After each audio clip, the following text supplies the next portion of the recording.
Okay, you've got a 4.8 liter in your truck and you're wanting more torque. What would you pick? Maybe swap in a 5.3? What about a 6.0? What about building a stroker? Maybe a 383? How about a 408? Or would you just add boost? Hello everybody, I'm Rich Holder. It's time for the 4.8 liter versus the world. That's right, you've got a 4.8 liter, you want more torque for towing. We went over in a previous video, hey, let's try headers, let's try cams. None of that stuff works. We need more torque and we need it now, so welcome to the channel. In this case, 4.8 liter versus the world means we're going to go up in displacement. We've got a 5.3. What happens if we go up to the 5.3? 6.0, 383, and a 408. And don't worry, we're also going to show what happens when we just add boost to the 4.8 liter. But the thing is, which one of these would you choose to add torque to your 4.8? Okay, guys, let's jump right in and take a look at how we make more torque with the 4.8 liter. In the previous video, we took a look at things like, running long tube headers or tune, or even maybe kind of looking into camshaft stuff, and really wasn't too much there. In the end, we wanted to take a look at boost, but I want to go down another path here, and let's take a look at displacement, because besides boost, displacement really is the next thing that can make major changes in torque output, especially down low, which is where the 4.8 guys are going to want it. Let's face it, 4.8 liter in a truck is kind of the low man on the totem pole in terms of, torque production. It's the base engine in a lot of cases, and guys are wanting more torque. In fact, we recently found out that the GM put higher stall speed converters in them, obviously because they're making less torque down low to get them to be more snappy and responsive and stuff. But let's take a look and see how we make more torque with a 4.8 liter. But we're going to do this by comparing different displacements here. And then ultimately we're going to look at strokers, and then we're going to look at boost and kind of compare all that. So we got a lot of cool stuff here. So this is our typical 4.8 liter. It's an LR4. This was a Gen 3. We've got a factory-sized throttle body on this thing, stock truck intake manifold, stock 706 or 862 heads. They came with both. It has a flat top piston, stock bottom end stuff. We normally run it with long tube headers, which tend to add a little bit of torque. And then we run it with no accessories, and the motor's usually colder so that we can put all the timing in it. We optimize the air, fuel, and timing to try to maximize the power output, which obviously the OEMs do not do. Their factory tune is pretty conservative, so this is a good way to get extra power. But basically, we're showing you these are optimized combinations with all of the power that you can get with these hard parts in the motor. So we'll take a look at first at our 4.8 liter. They're normally in the 330 horsepower range. This one was 333 here at 5,400, and peak torque occurred here at 4,800, 343 foot-pounds. This was just a junkyard motor. This is pretty normal for these kinds of combinations. But now you're thinking, well, I have this 4.8 liter, and what I'm looking for is more torque. How do I get more torque from this combination? Well, one way, as we said, go up in displacement. You could swap in a 5.3. It's a simple swap from a 4.8 to a 5.3. All the sensors are the same and all of that stuff. In fact, given the fact that a 4.8 liter is probably rich from the factory, putting a 5.3 in, even with the original tune in there, might work pretty well. Let me know in the comments, my tuners out there. What do you guys think about that? 5.3 would be a pretty easy swap. It all just bolts in. But let's take a look and see what you get from putting a 5.3 in place of the 4.8 liter. You get a lot more torque.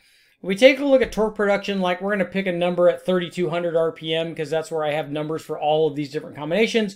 We have 315 foot-pounds of torque there for the 4.8 liter.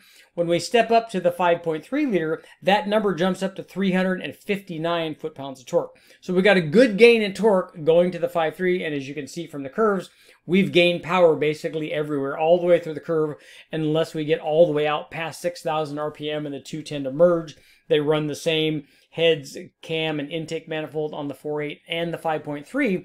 But you're thinking, yeah, if I'm going to go to the trouble of swapping a motor in for my 4.8, why would I get a 5.3? Why don't I just get a 6.0? And what would we gain from putting a 6.0 instead of either one of those smaller motors? Well, here is what a 6.0 looks like. Again, more displacement, more torque.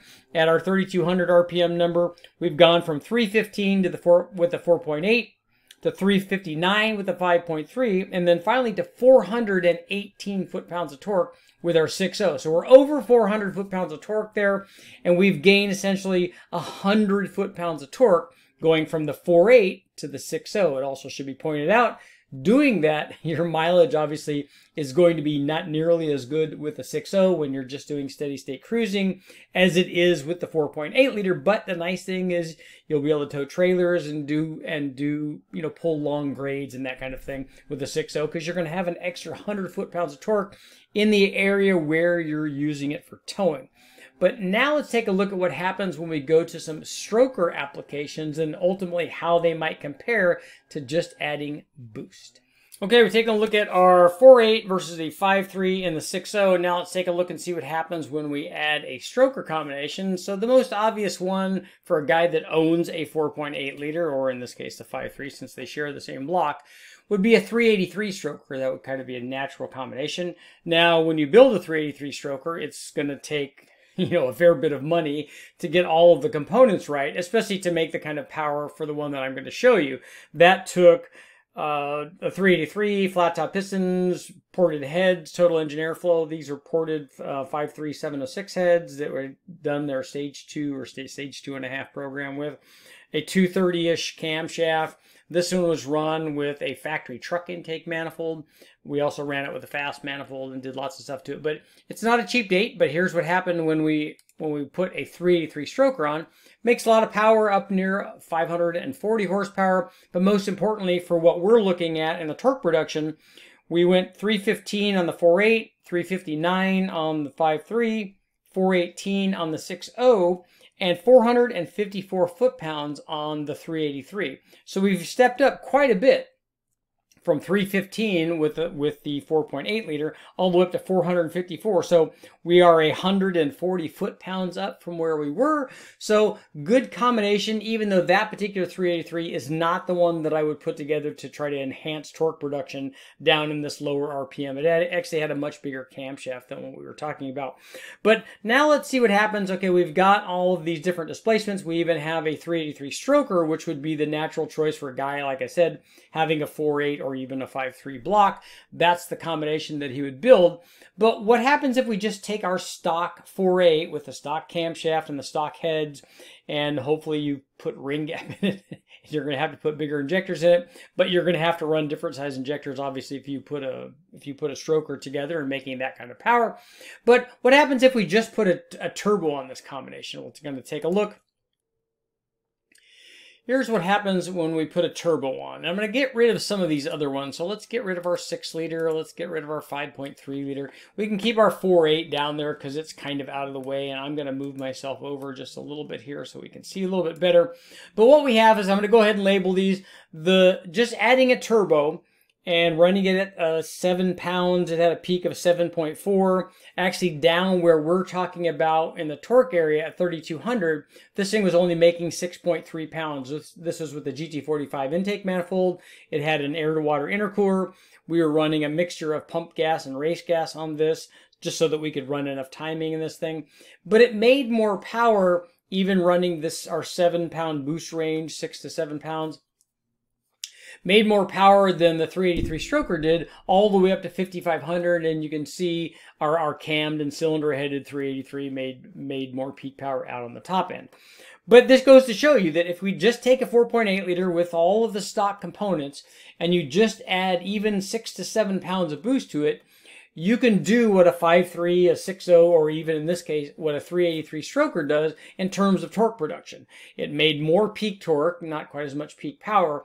But the nice thing about having a turbo is all you have to do now is turn it up. If you want to make as much power as that 383 did, and you could do it for a lot less money, all you'd have to do is add 1 more pound of boost. And if you add 1 more pound of boost, everything's going to be up. In fact, we did the calculations. If this thing down at our torque number at 3,200 RPM, if we were running actual, like a half bar, 7.35 to 7.4 pounds of boost, the torque would be up around 470 foot-pounds, between 470 and 475 foot-pounds. This thing was continuing to following the formula at different boost levels, so it was doing well. But it just goes to show you, take even a stock motor and add boost to it, and obviously good things happen. But we're not done there. What happens if you went up in displacement even more? What if instead of building a 383 stroker, we build a 408 stroker? Well, I have that. We could take a look at it. Here is our 408 stroker, and actually the 408 stroker made more torque in that RPM range even than our little turbo 4.8 liter did.